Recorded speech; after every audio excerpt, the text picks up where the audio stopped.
Na aula passada conhecemos mais algumas funções da química orgânica.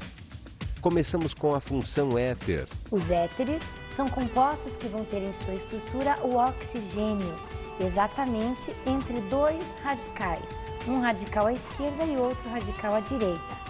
Conhecemos os aletos orgânicos e os ácidos sulfônicos. Então, os aletos orgânicos são os compostos que vão ter em sua estrutura o cloro, o bromo, o iodo, às vezes o flúor também, né? Então, eles vão estar presentes pela retirada de um dos hidrogênios e no lugar entra um desses aletos, formando então aletos orgânicos, ok? E vimos também os ácidos sulfônicos, que vão ter em sua estrutura o HSO3, onde nós temos as sulfas, que são os antibióticos. E concluímos vendo os organometálicos e os tiocompostos. Os compostos organometálicos vão ter, como o próprio nome já diz, um metal entre o halogênio e o hidrocarboneto. E os mais importantes são os compostos de Grignard. E os tiocompostos são aqueles que nós obtemos através da substituição do oxigênio pelo enxofre. São os tiocompostos. Uma boa aula.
Olá pessoal, tudo bem com vocês?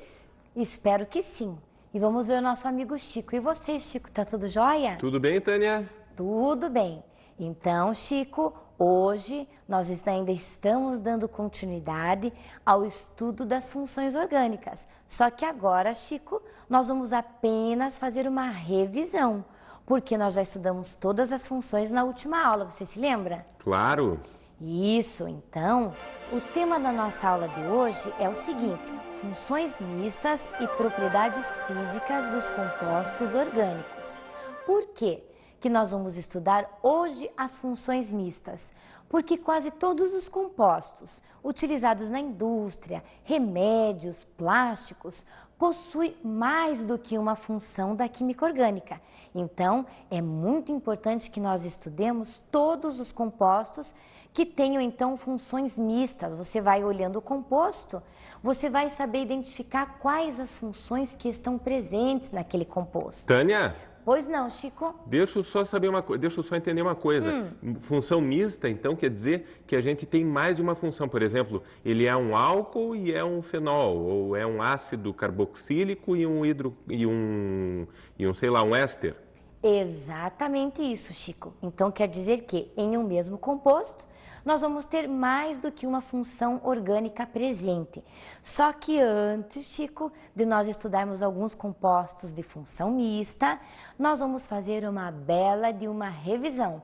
Então venha para cá que nós trouxemos um cartaz para os nossos alunos entenderem melhor como é que nós vamos analisar os compostos depois, tendo então as funções já bem à nossa mão. Então vejam comigo, vamos conferir. Primeira, então nós temos lá o nome da função nessa primeira coluna. Na segunda coluna nós vamos ter as características de identificação, que vai ser, pessoal, o grupo funcional. Aqui nós vamos ter o composto típico, né? Um dos mais importantes, o mais utilizado. E aqui na última coluna nós vamos ter o uso ou característica. Então vamos lá. Primeira função, ácidos carboxílicos ou ácido carboxílico. Qual é o grupo funcional? C-O-O-H. composto típico é o ácido etanóico ou ácido acético, que é o componente do vinagre. Muito bem. Próxima função é a função éster orgânico. Então, o éster é derivado também do ácido C-O-O, só que no lugar do hidrogênio, nós vamos colocar um radical, pessoal, metil, etil, N-propil, lembra-se? Então, nesse caso, nós temos aqui a essência da maçã, né, gente?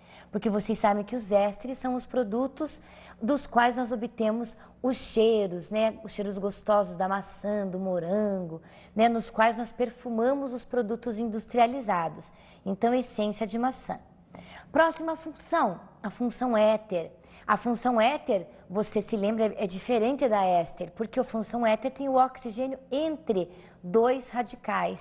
Então, veja, aqui nós temos o exemplo do etoxietano, né, que são o etil de um lado e o etil do outro, por isso que o nome é éter etílico. E o éter, o composto principal, é utilizado como anestésico local. Muito bem, agora nós temos o haleto orgânico. Haleto porque vem dos halogênios, família 7A. E os halogênios são X. X é flúor, cloro, bromo e iodo. Então, veja só, substituindo um dos hidrogênios aqui da nossa estrutura e colocando um dos elementos químicos aqui, nós temos então o triclorometano, no caso substituindo o cloro aqui na nossa estrutura, que também é usado como anestésico e é conhecido por vocês como clorofórmio. Próxima função é a função haleto de acila ou haleto de ácido. Também nós vamos ter a substituição do OH da estrutura do ácido por um flúor, um cloro, um bromo ou um iodo, sendo que os mais conhecidos, pessoal, são os cloretos, né? Os cloretos de ácido, no caso esse aqui seria o cloreto de acetila, porque veio do ácido acético. Então, no que são usados os haletos de acila? Na produção de ácidos carboxílicos e de amidas. Joia! Então, continuando aqui, ó, é bastante coisa, vá anotando aí, ó. As aminas, pessoal, lembram que tínhamos amina primária, amina secundária e amina terciária. Isso dependia do número de hidrogênios que nós substituíamos por radicais. Então, veja só, o composto típico é a metilamina, que, olha, gente, tem aquele cheiro horrível do peixe, aquele cheiro característico, né? Além do que, você também se lembra bem que as vitaminas, também elas são derivadas das nossas amigas aqui, as aminas, né? Agora, vamos ver os próximos aqui. Próxima função é a amida.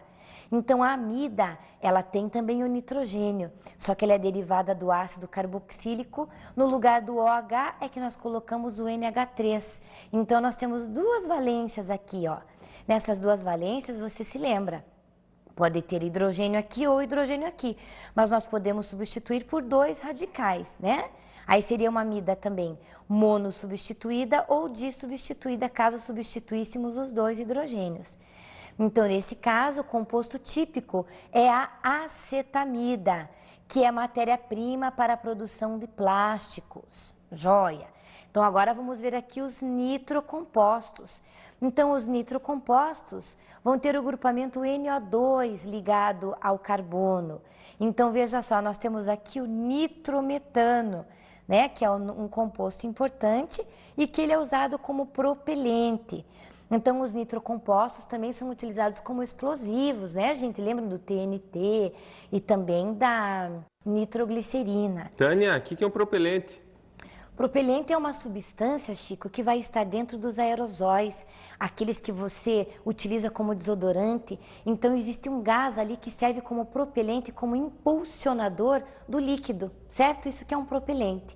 Então, no caso, o nitrometano é utilizado como propelente, né? Nitrilas, então, tem o grupamento CN. Então, nós temos aqui o cianeto de vinila, que é utilizado na fabricação, né, de tipos de lã. Então, algumas lãs são fabricadas através do cianeto de vinila. Então, vamos a outras funções. Aqui temos a mais importante, né, pessoal? Hidrocarboneto. É aquela que tem somente carbonos e hidrogênios. Um dos mais importantes compostos dos hidrocarbonetos é o metano, que é utilizado como combustível componente do biogás, né, o gás natural. Nós temos aqui também o álcool. O álcool, você se lembra bem, ele vai ter o OH ligado a carboninho que só faz simples ligação, por isso que é carbono saturado. E nós temos um exemplo bem importante que é o etanol, que é o combustível, né? E também está nas bebidas alcoólicas, né? O etanol. Outro composto que nós quase não vimos, mas ele é importante porque ele pertence à função que contém a hidroxila, é o enol, né? Então, o enol é o OH ligado a carbono que faz dupla ligação, né? Então, nós temos aqui o etanol, ok? Agora, o fenol era o composto que tinha o OH ligado a carbono do núcleo aromático, gente. Lembram quem era o aromático? É o benzeno. Então, nós temos aqui o hidroxibenzeno, que é o fenol comum, que é utilizado como fungicida e como bactericida. Temos aqui também o aldeído, né, gente? Então, o aldeído, ele vai ter, então, C-O e no lugar do OH nós temos apenas o hidrogênio.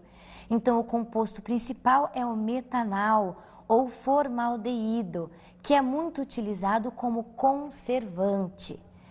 E a cetona também, nós temos aqui o grupamento cetona, que vai ter como grupo funcional C-O. Então, a propanona é o principal composto. E a propanona, que é a cetona, é utilizada como solvente, né, de tintas, esmaltes e etc.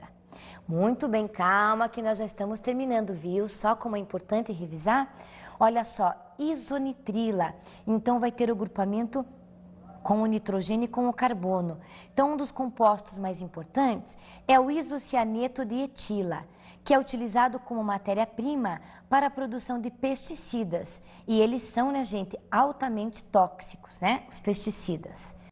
Aí nós temos aqui o ácido sulfônico.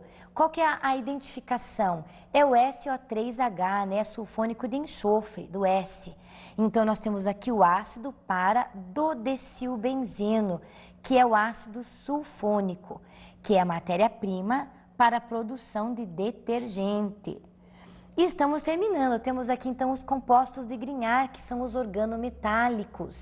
Lembra que o composto de Grignard tinha o magnésio na sua estrutura. Então, além do magnésio, íamos utilizar os haletos, que são os X, né? Flúor, cloro, bromo ou iodo. Então, temos aqui o cloreto de metil magnésio, que nós utilizamos quando nós vamos fazer sínteses orgânicas, nas reações químicas, tá? E os tiocompostos que nós estudamos, que no lugar do oxigênio, nós substituímos pelo enxofre.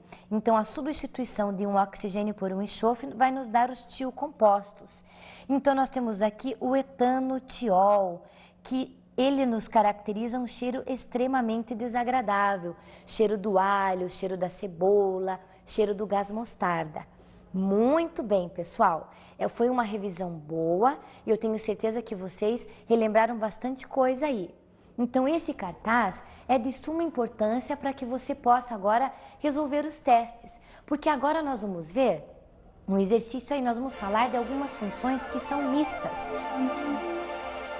Veja, o primeiro composto é a adrenalina, que é um hormônio do nosso organismo que quando nós levamos um susto, né, o nosso organismo libera adrenalina e faz com que nossa pulsação aumente, a pulsação cardíaca, né, e outros efeitos também que ocorrem no nosso organismo. Então, a adrenalina, ela tem essa fórmula estrutural aí, ó, pessoal. E a primeira que nós estamos vendo ali, ó, é o fenol. E você consegue identificar alguma outra aí, Chico? Bom, a gente tem um Nzinho ali, né? Eu acho que é uma amida? É uma amina, quase, Chico, quase, é uma amina. E temos o OH lá embaixo, então, também, que seria o grupamento dos alcoóis. Então, fenol, o álcool, né? E ali aquele nitrogênio indica a amina. Então, muito bem. Agora nós vamos ver próximo composto, então. A vanilina. A vanilina é um dos componentes da baunilha, né, gente? Que tem aquele cheirinho gostoso, aquele aroma delicioso. Então, vamos ver a fórmula da vanilina ali, ó. Então, ela tem em sua estrutura o fenol, que é o OH ligado ao anel benzínico. Ela vai apresentar também o éter, olha lá o oxigênio. É que aquele oxigênio está entre o CH3 e entre o carbono do anel benzênico. E vamos encontrar também a função aldeído. Muito bem. Vamos ver se tem mais um composto aí, ó. ácido acetil salicílico, que é o AS, né, pessoal? Então, o AS é um composto muito utilizado, né, para infecções em geral, para gripe, né? Então, veja lá, a fórmula do ácido acetil salicílico. Então, nós já identificamos a primeira função ali, ó. É a função éster, C dupla O, e no lugar do hidrogênio, um outro radical. Então, essa é a função éster. Que mais? Lá em cima nós temos C dupla O, OH, que é a função ácido carboxílico. Muito bem. Então, você viu aí que quase todos os compostos que nós utilizamos, quase todos eles existem misturados. Então, as funções, geralmente, elas estão, em um composto, nós encontramos mais do que uma função da química orgânica. Ok? Então, agora, pessoal, eu quero convidar vocês para nós identificarmos algumas funções de alguns compostos, né? Mas só que esses compostos aí, que nós vamos ver, são as vitaminas. Então, veja só, nós temos a vitamina A, olha o tamanho da fórmula da vitamina A, pessoal. Temos aqui a vitamina B2, que vocês já ouviram falar.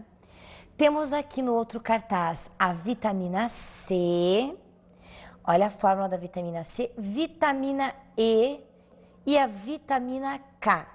Todas essas vitaminas, existem nelas mais do que uma função da química orgânica.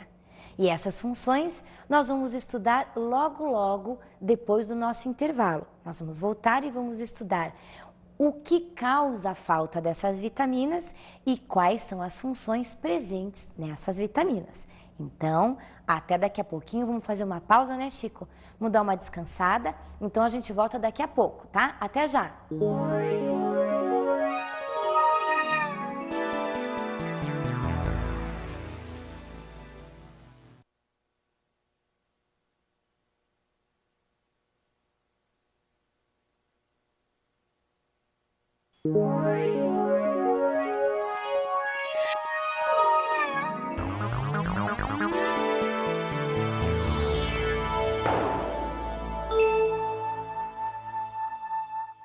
Bom, então, voltando do nosso intervalo, nós vamos continuar falando das vitalaminas, que são as vitaminas.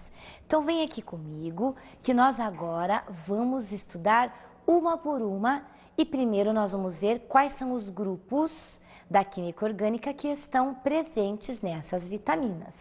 Então, nós temos aqui a vitamina A. Então, se nós observarmos toda a estrutura da vitamina A, nós vamos ver que lá no finalzinho nós temos o grupamento OH, que caracteriza a função álcool, ok? Então, a vitamina A, qual é a principal fonte da vitamina A? Onde que nós encontramos? Nós encontramos no peixe, nós encontramos no fígado, nos ovos, na manteiga, no queijo e na cenoura. Quer dizer, então, que se a gente come esses alimentos aí, a gente está comendo também vitamina A? Exatamente, e nós estamos nos livrando de uma doença chamada cegueira noturna, que é causada pela falta da vitamina A. Então, já nós vamos explicar o que é a cegueira noturna, tá? Então, agora vamos ver aqui, esta é a vitamina B2. Então, analisando a estrutura da vitamina B2, nós vamos encontrar aqui, olha aqui o nitrogênio, gente, mostrando o grupamento amina. Agora, se nós olharmos aqui, ó, N, C dupla O, e no lugar o hidrogênio, nós temos o grupamento amida. Amida. E sem contar que lá em cima nós temos também o OH ligado a carbono, que só faz simples ligação. Então, nós temos o grupamento álcool. Então, nós encontramos 3 funções aqui na vitamina B2. E quais são as principais fontes? É o germe de cereais, de legumes, amendoim e o leite. Então, quando nós estamos tomando leite ou comendo amendoim ou ingerindo legumes, nós estamos aumentando a dosagem de vitamina B2 no nosso organismo. E a falta da vitamina B2 vai nos causar uma doença chamada beriberi. Nós já vamos ver o que é a doença beriberi, ok? Bom, muito bem, vamos para a próxima vitamina. Agora nós temos aqui a vitamina C. Essa vitamina você é bem conhecida aí de você, né? A vitamina C, na vitamina C nós vamos encontrar 3 funções da química orgânica. Nós vamos encontrar a função álcool, cadê o álcool? Olha aqui o OH, ó, ligado a carboninho, que só faz simples ligação, e aqui também. E vamos encontrar também a função éster, olha aqui, ó, COOH, certo? Agora, o OH ligado a carbono, que faz dupla ligação, nos dá a função enol, porque aqui não é anel benzênico, viu, gente? Aqui é uma cadeia cíclica.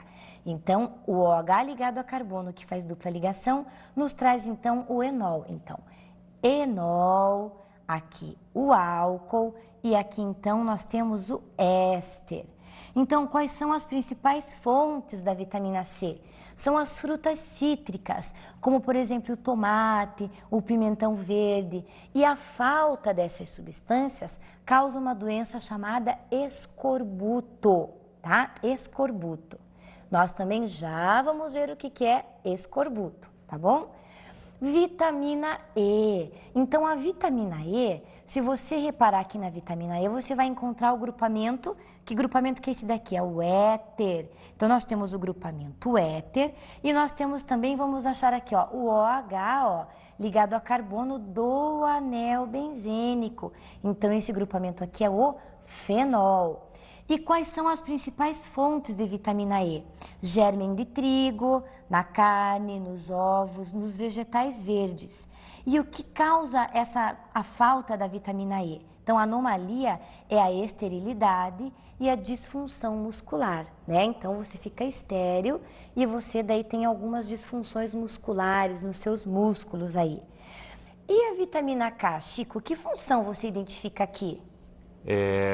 Deixa eu ver, tem um carbono com dupla ligação com oxigênio. Isso. E tem 2 carbonos, um de cada lado dele, né? Exato. Isso é uma cetona, não é? Exatamente. Então, olha aqui, ó, nós temos cetona aqui embaixo, ó, C-O, sendo que as outras ligações do carbono são com outros carbonos. Então, cetona e cetona aqui em cima também, C-O. Muito bem, Chico. Então, olha só. Quais são as principais fontes da vitamina K que nós temos que comer para poder obter a vitamina K? Espinafre e outros vegetais com folhas verdes. E a anomalia causada pela falta é a dificuldade de coagulação do sangue. Então vejam que as vitaminas são importantíssimas ao nosso organismo. A falta delas nos causa anomalias, doenças que vêm debilitar o nosso organismo. Então, gente, aproveitando o nosso professor Oromar de Biologia, nós resolvemos perguntar para ele o que são essas doenças aqui que têm nomes tão esquisitos, como, por exemplo, a primeira aqui, ó, pessoal, é cegueira noturna, beriberi, escorbuto. O que é, professor Oromar, essas doenças aí? Responde pra gente, quero ver.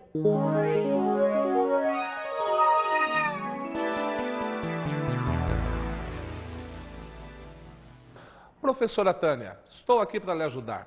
O beriberi é a falta de vitamina B1, nome tiamina.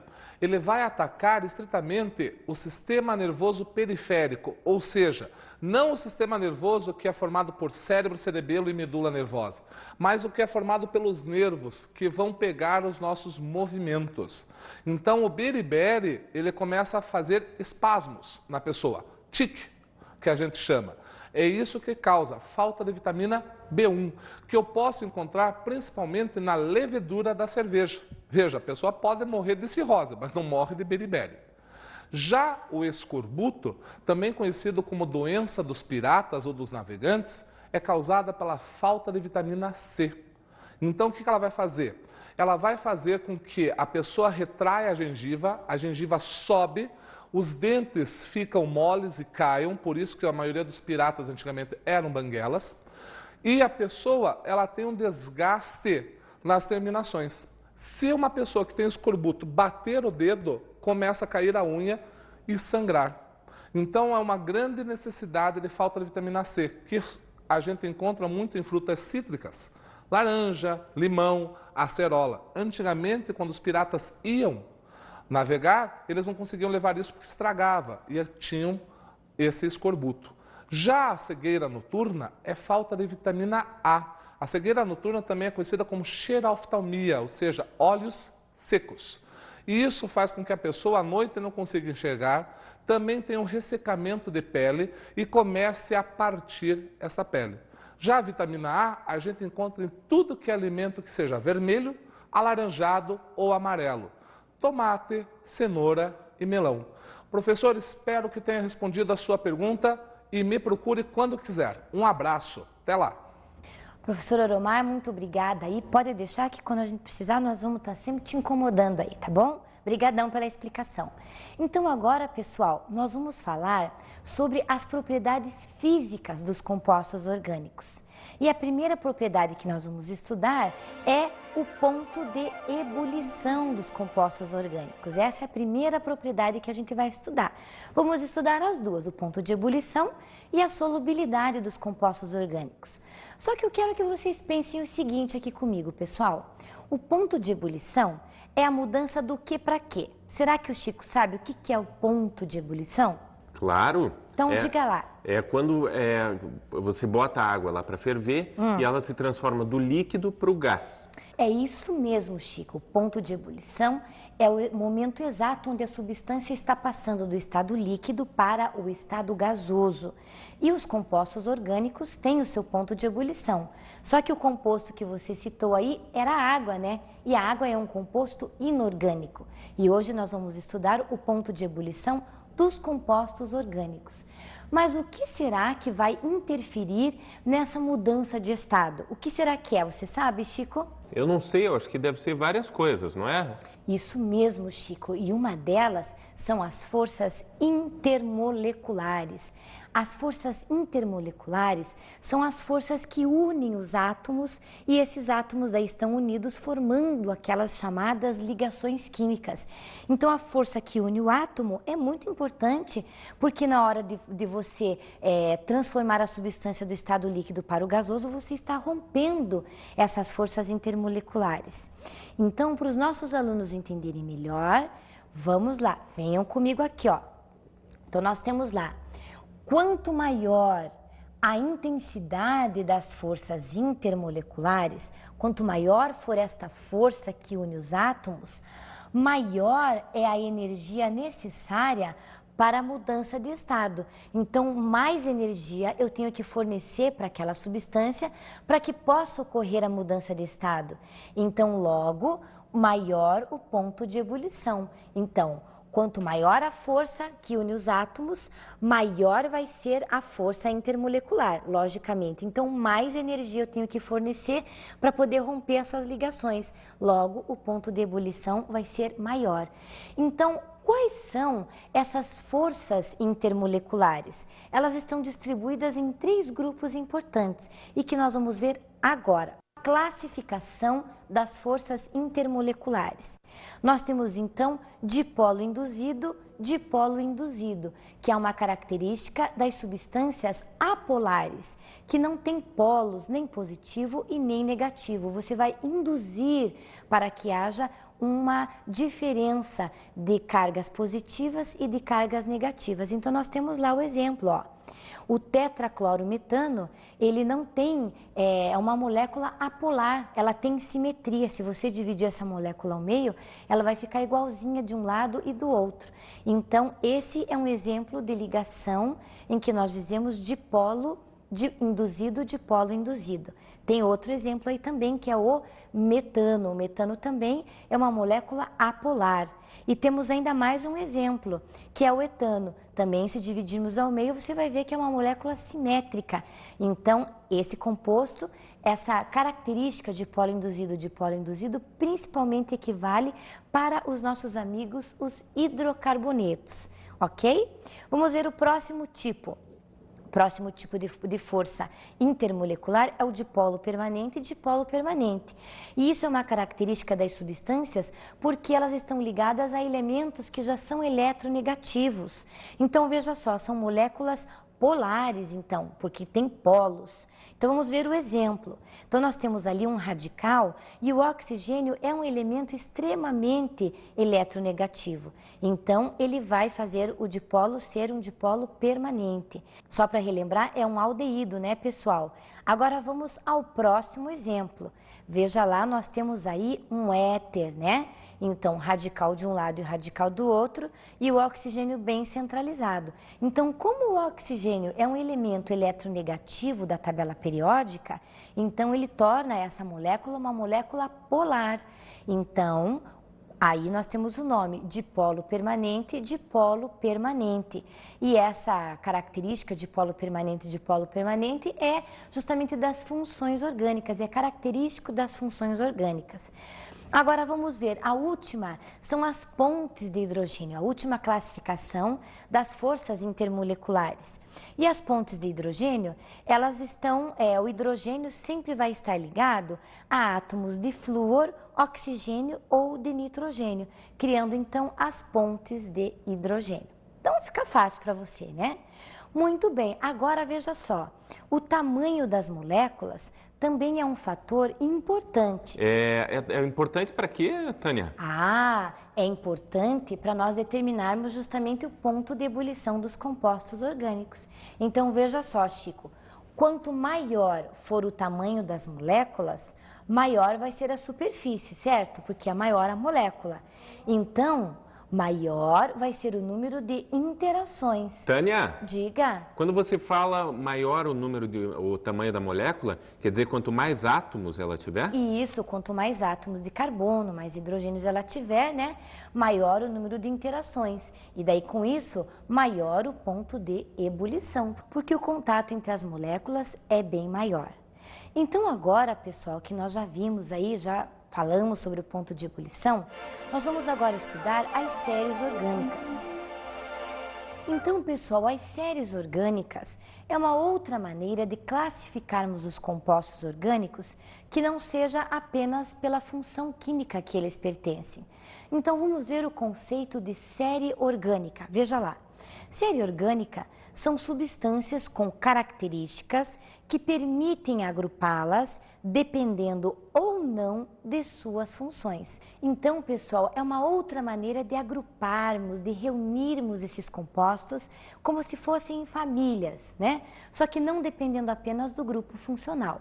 Então, as séries, elas são classificadas em 3 grupos: a série heteróloga, a série homóloga e a série isóloga.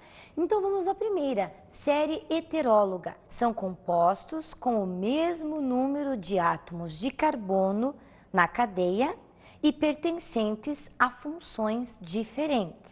Então, veja só, nós temos aqui alguns exemplos para você da série heteróloga. Então, vejam que nós temos o etano, nós temos o etanal e temos o etanol. Ambos pertencem a funções diferentes. Hidrocarboneto, aldeído e aqui seria álcool. Então, veja o seguinte, todos eles são de funções diferentes, porém, possuem o mesmo número de carbonos. Et, porque são 2 carbonos, et e et. Então, são compostos que vão ter funções diferentes, porém, o mesmo número de carbonos. Vamos à próxima série. Agora é a série homóloga. Série homóloga é um conjunto de compostos de mesma função e que diferem entre si pela quantidade de grupos CH2. Então, aqui também temos um exemplo para você. Olha lá, aqui temos então mesma função, no caso metano, etano e o propano. Só que o que difere um do outro é a quantidade de carbonos e de hidrogênios. Veja que aqui nós temos 2 carbonos a mais do que lá em cima e 2 hidrogênios também. E aqui embaixo nós já vamos ter 2 carbonos a mais do que o metano, né? Então vamos ter 3 carbonos e vamos ter daí 4 hidrogênios a mais, né? Então vamos ter C3H8, enquanto que lá em cima é CH4. Veja o exemplo do metanol aqui também, ó. 1 carbono em cima, 2 carbonos embaixo, 3 carbonos embaixo. Então, metanol, etanol e propanol. E a quantidade de hidrogênios aumenta também.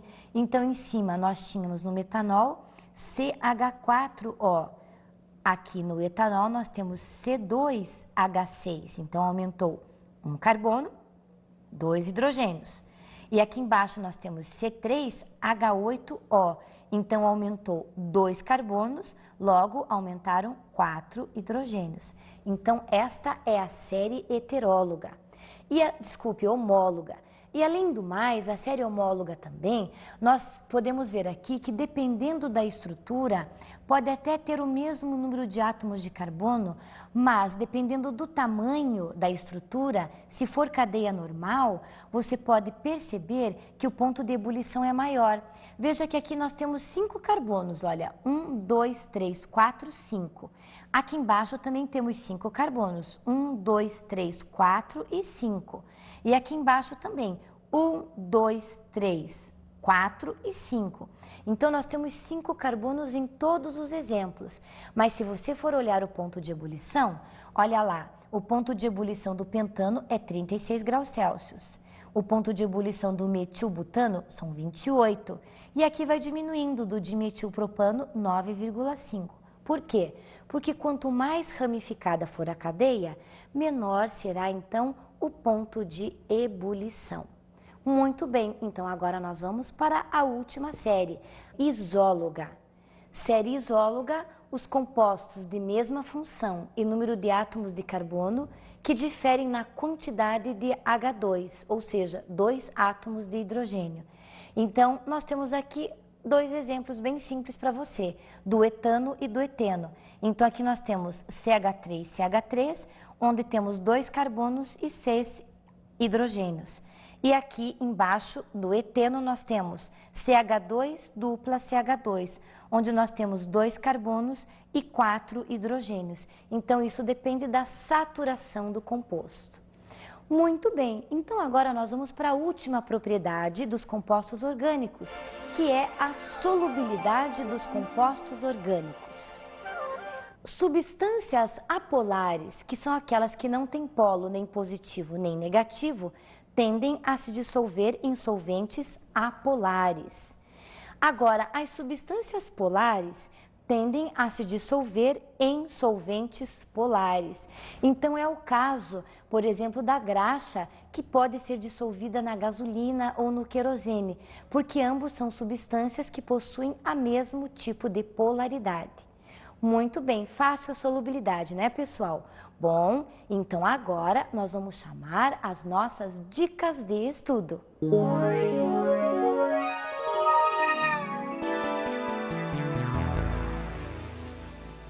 Então, olha lá, pessoal, a minha primeira dica de estudo é que você resolver todos os testes para o reconhecimento das funções orgânicas. Então, resolva os testes aí do seu material didático para que você possa ficar craque no reconhecimento das funções, porque nós vamos precisar depois para a próxima aula, que são das reações orgânicas, tá? E a outra dica é que você passe agora a ler rótulos de produtos e verificar pelo nome e fórmula dos compostos a quais funções eles pertencem. Então, pegue lá o produto de limpeza que você usa para limpar o seu banheiro, tenha o hábito de ler os rótulos, você vai ver que muitas das funções que nós estudamos aqui são compostos muito próximos a nós no nosso cotidiano. Muito bem. Há mais uma dica. Pesquisar mais sobre as vitaminas e sobre as funções a que pertencem. Então, caros alunos, por hoje nós encerramos definitivamente as funções orgânicas e nós vamos voltar na próxima aula com as reações orgânicas, ok? Então, por hoje era só, um tchauzão para vocês e um tchau para o Chico também. Até a próxima aula, Chico. Tchau, tchau, Tânia. Até.